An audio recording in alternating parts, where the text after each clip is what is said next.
Hello,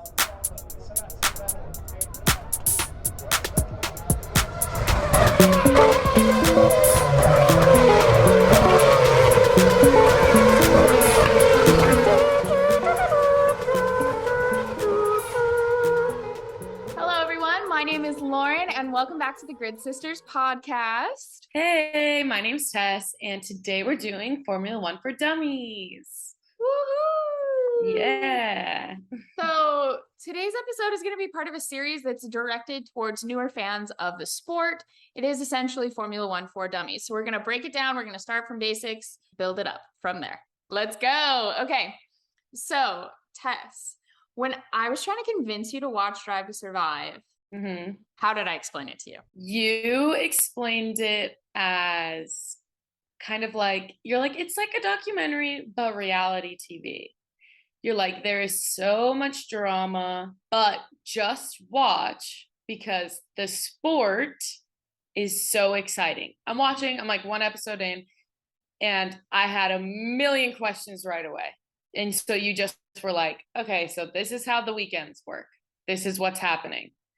This is how the teams work. There's two drivers, blah, blah, blah. You started with really, really basic things. You never, I guess, necessarily explained the sport as like a general to me. Like they race cars all over the world. This is what happens.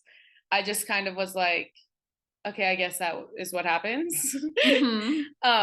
Yeah, you started small with like little explanations. Like this is what a team dynamic looks like. This is who all those people are. This is why this thing is important. And then eventually I started watching videos on my own and learning a lot of things like on my own. Even through the last like races through this year, I've been learning things after and before each race, looking into stuff, figuring things out. So even F1 for Dummies, like this might be helpful for me in some ways.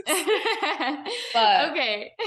Similarly, that's how I want to structure these episodes, which we'll call F1 for Dummies for the lack of a better term. So we have gotten our parents into Formula One, and our mom has so many questions. As we've mentioned before, like she is a why person. The woman's favorite question is why. And yes, for people like our mother who may be curious and not know all the ins and outs or just want to like know more about the basics, these episodes and this episode are for you. So if you are like a longtime Formula One fan and you're a tech head and you love all of that stuff and you're so curious about how that all works, this may not be your favorite episode, but you're welcome to listen. I mean, stick with us. We're pretty funny. Yeah, and you might like gain a couple like things. Like especially if someone's super focused on tech stuff, they like might not realize like exactly the way that like something works when it's not related to the tech of the car. Or like something like that, like weekend wise how something may work or whatever. Exactly. And it always is good to go back to basics. Speaking of which, we're going to start very, very basic. So what is Formula One? Oftentimes it is described as a bunch of cars driving in silly circles all around the globe. It's actually a decent explanation, but not the best one. If I had $1 for every time somebody said, is that like NASCAR? I would be able to afford to go to a Formula One race every weekend. So, you know, that's where we're at with that. So Formula One is the highest level of single-seater open-wheel racing. Now I'm going to break that down even further. What is single-seater racing? Obviously, one seat. I mean, that's pretty self-explanatory. But NASCAR, rally car, all of those are different. They are not single-seater racing. But then you have F4, F3, F2, the W Series, IndyCar. Those are all single-seater racing.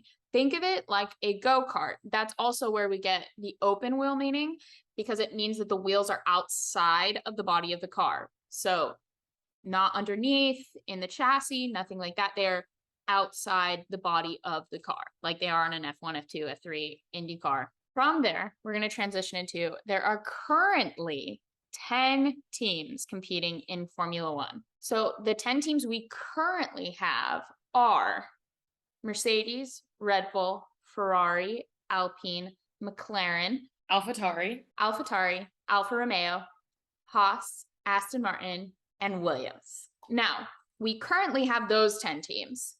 but you can have up to 13 teams on a grid. Each team has 2 drivers, meaning we currently have 20 drivers on the grid. But the FIA rules state that you can have up to 26 drivers or cars on the grid at a time. Hence the limit at 13 teams. You know, it would be really impossible to have 20 teams that you'd have to have a really long track and it really wouldn't make sense. We will do a dedicated video based on all of the drivers and everything like that. If you're curious, that will be coming in a couple weeks. This year, we are going to have 22 races on the F1 calendar. We were supposed to have 23, but with the issue going on between Russia and Ukraine, the Russian Grand Prix in Sochi was canceled and they did not replace it this year. They will be, however, adding the Las Vegas Grand Prix next year, as well as I believe it has been confirmed that we will be racing in South Africa, which is super exciting. I'm really so excited to see that. Yes. And I know there's a lot of South African fans who are absolutely stoked for it. So very exciting. Each race weekend, Friday to Sunday, even though most drivers arrive by Thursday, sometimes earlier, each race weekend, with the exception of a sprint weekend, consists of free practice 1 and 2 on Friday. Then you have free practice 3 and qualifying on Saturday. And then you have the race on Sunday. So a sprint weekend, which we have 3 of in this current 2022 calendar year, gets a little bit more complicated, but it's not too complicated. So first, let me explain what an F1 sprint race is. The sprint race is 100 kilometers. So depending on the track length, it can mean varying lap amounts. A good rule of thumb is between 17 and about 25, but like I said, it depends on how long the track is. We have very short tracks like Monaco and very long tracks like Spa. So it just depends how long the track is till they hit those 100 kilometers. And that is where we get our sprint race from. Now, points are awarded for the top 8 drivers in a sprint race. The order that the drivers finish in the sprint is the order that they will start the Sunday race from. So think of a sprint weekend as if almost it is a weekend with 2 races. Yes. It's kind of like a mini race. It's kind of like a bonus race, you know? Like exactly. So qualifying, which would normally solidify the starting places for the normal race, solidifies the starting places for the sprint race, and the sprint race places decide where they start for the final race. So it's just like adding a mini race in between. Exactly. So how the weekend for a sprint race is structured is you have free practice 1 and qualifying on Friday. Like Tess said, this will set your position for the sprint. And then you have free practice 2 and sprint on Saturday. And that is going to set the race starting grid. And then you have the race on Sunday. The next point we're going to cover in this episode is why are they racing and what are they racing for? The interesting thing with Formula One is there's actually 2 different championships being competed for simultaneously on every F1 weekend. And this is where it can get a little bit complicated. So I'm going to break them into their 2 separate championships and how they work. We have the Constructors' Championship, which is a team-based championship, which is where those 10 teams come in and why we don't have single drivers with 1 car. So we have the Team Championship. Now, teams receive money based upon where they finish in the Constructors' Championship. Last year, for example, Mercedes won the Constructors' Championship and received $61 million, whereas Williams received $13 million. I believe they came in last. That is a huge difference, which is why teams getting points every weekend is important. And this is where, you know, when we talk about consistency and we see the consistency issues with Ferrari, this is where those things come into play in the championship. Yes. So this is also why it's important for teams to have 2 good drivers, because those same points that those drivers earn, you know, we talk about the 25 points for first place and go on. I'll get into that in a minute. That is the same points are allocated for the World Drivers' Championship and the Constructors' Championship. But that's why it's important to have 2 good drivers, and you want both your drivers finishing at a high place on the grid. The second championship that I just mentioned previously, is the World Drivers' Championship, or the WDC as it's sometimes referred to. But this is the Drivers' Base Championship. So this is where you see drivers get a little bit selfish sometimes. This is where drivers, want to compete against their teammate for those points, and where we see some of the team orders and everything come in. Last year, for example, Mercedes won the Constructors' Championship, but Max Verstappen won the World Drivers' Championship. How are points awarded is going to be the next question we are going to cover. So the one thing that makes it easy is that both championships, like I said, receive the same amount of points based on where you finish. Points are awarded in a race, so Sunday race, for positions 1 through 10, with first place getting 25 points, second place getting 18 points, third place getting 15 points, fourth with 12, fifth with 10, sixth with 8, 7 with 6, 8 with 4, 9 with 2, and 10 with 1 point. I know that's really confusing. I know it throws the brain around a little bit, but remembering the top 3 is usually where it's most important. And just remembering 10th place gets 1 point, first place gets 25, second 18, third 15. Now, the sprint race points, those are so much simpler because it's the top 8 that gets points, and you get 8 for first place, and you go down the line from there. So first place gets 8 points, second place gets 7 points, third place gets 6 points, fourth place gets 5 points, fifth place gets 4 points, 3, 2, 1, you get the picture. 8th place gets 1 point. So that is how the points work.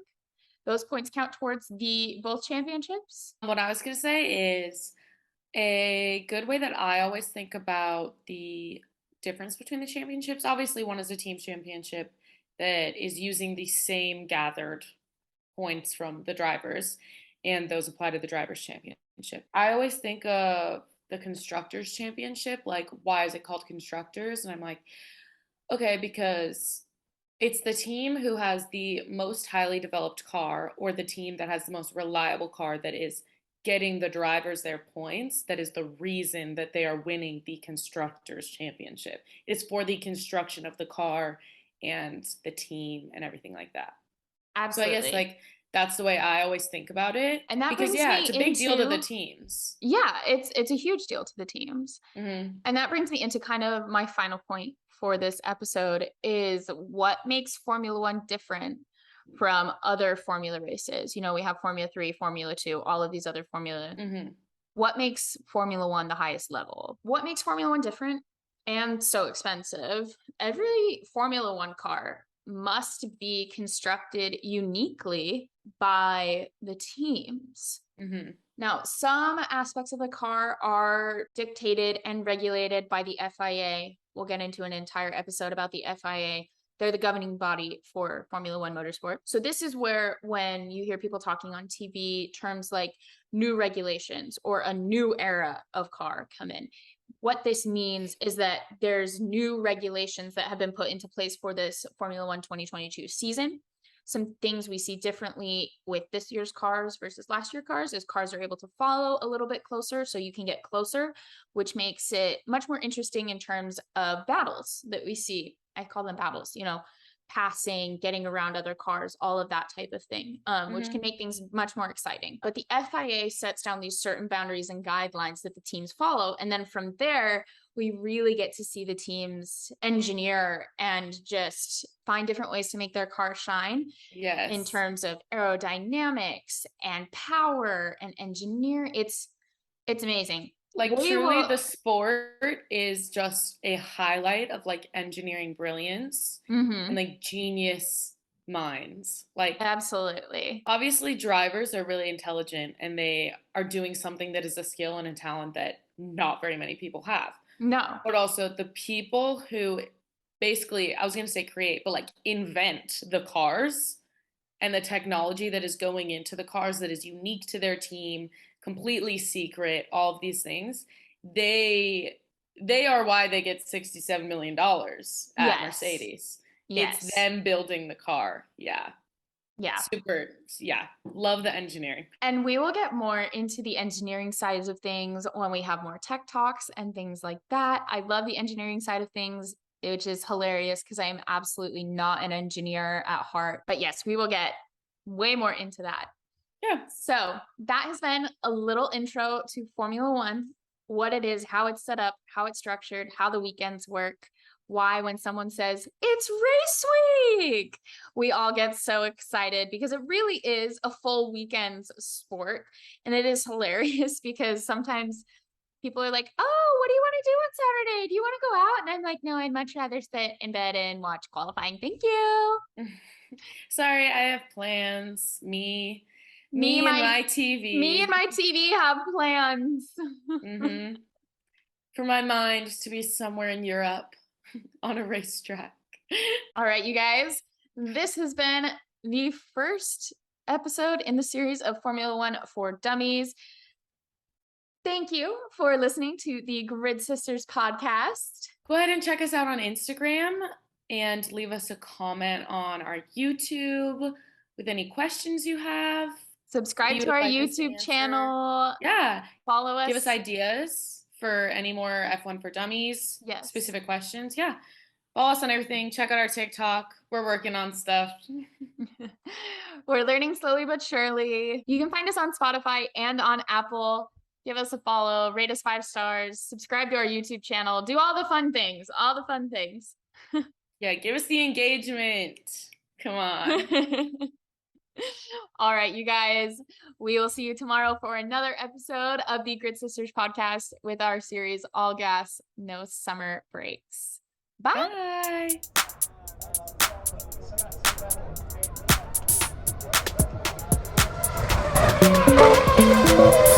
Bye.